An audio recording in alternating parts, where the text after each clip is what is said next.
Change is natural. What's unnatural is not to change. And it's a belief system that we have that people don't like change that actually creates the problem. Okay, how many of you millennial, and if you're a millennial or you've updated your brain, how many of you did get to the end with clarity and precision 100%? By a hum. 1, 2, 3? I know, 2% of you. Good.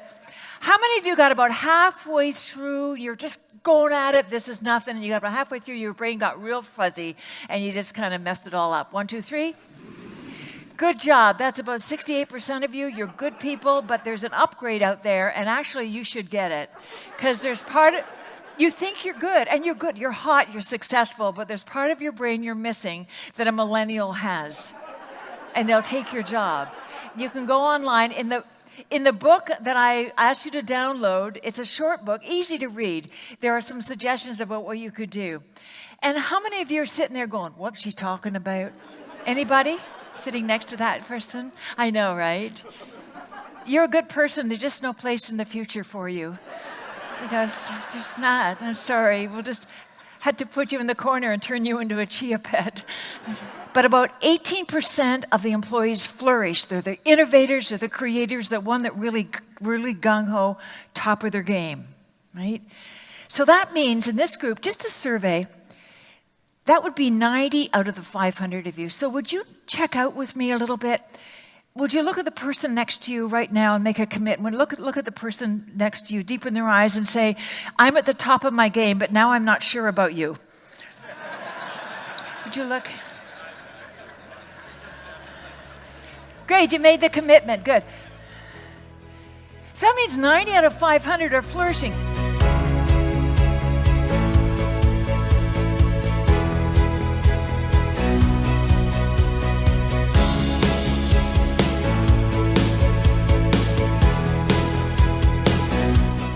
Blocks, and they're kind of silent people. They sabotage you. They kind of retired 10 years ago, just never let HR know.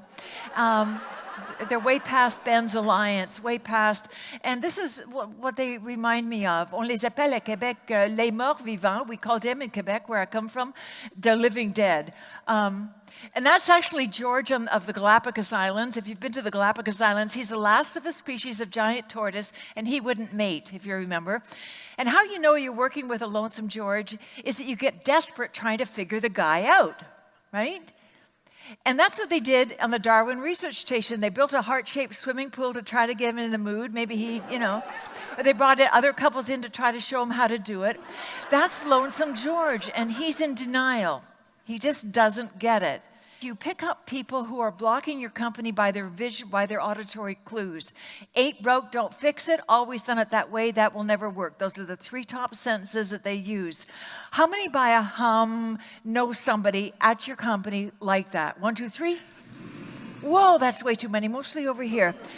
How many of you are sitting next to that person right now? You've got a myth about these people, I want to break it, is that you can't teach an old dog new tricks. That's what we used to believe, right?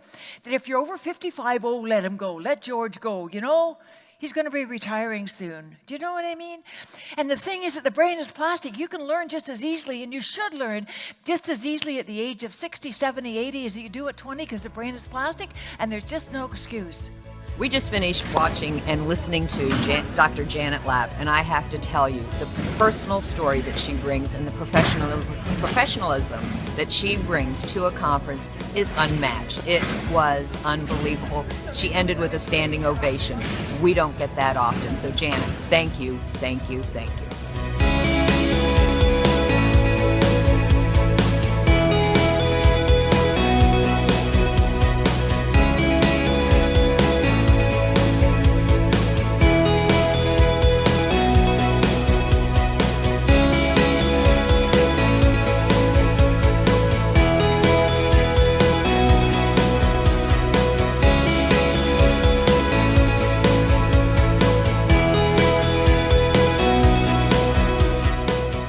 An issue with people, not you, you're not the problem. It's everybody else around you. I know that. Let it go, let it go. Here are wonderful cards you can use. And if you want to have a really good time, If you're fighting with your husband or your wife or your partner in the kitchen, like at 10 o'clock at night, pick up the card, hold it up. Just see how that works for you. But if you still don't have the language, I've heard language is hard in these difficult conversations. Aprendí esto en México. I learned this in Mexico from this Eliseo. Me dijo, cuando el caballo está muerto, déjalo. It's beautiful. You can use it anywhere. It means when your horse is dead, get off it.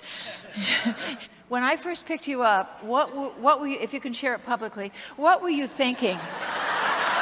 I was scared, I think. You're scared, yeah. First time under change, when things happen, the first thing is fear, right? The second, any other thoughts? Probably embarrassment. Embarrassment, yeah.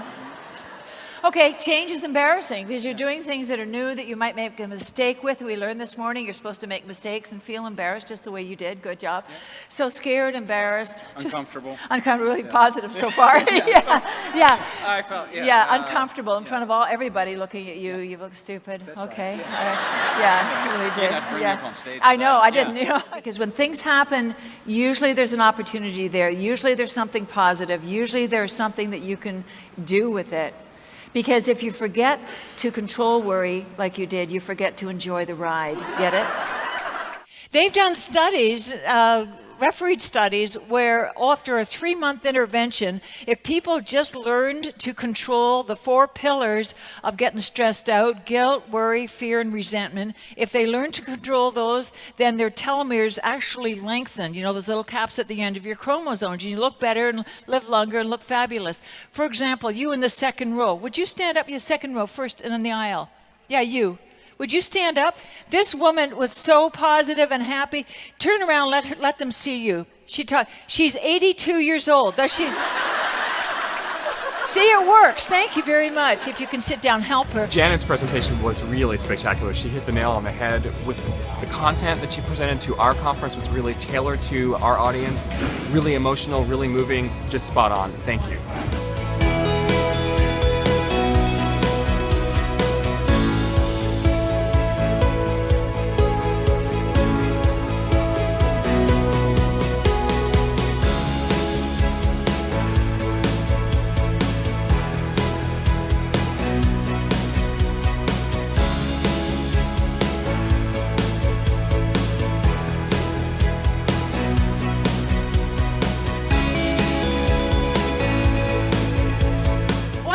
For you, I read all 14,000 leadership books and summarized them on those cards. So you now have all the knowledge you need. Yeah, you're welcome.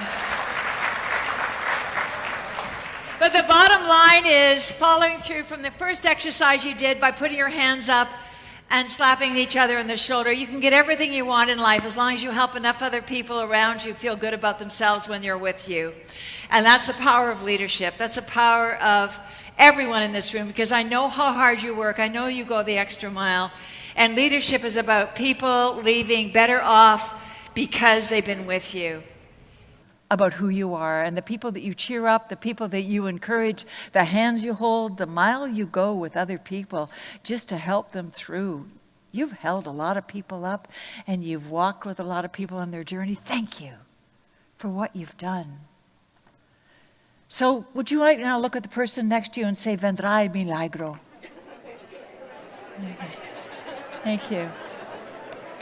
That actually means I think you're cute. Do you want to go out tonight?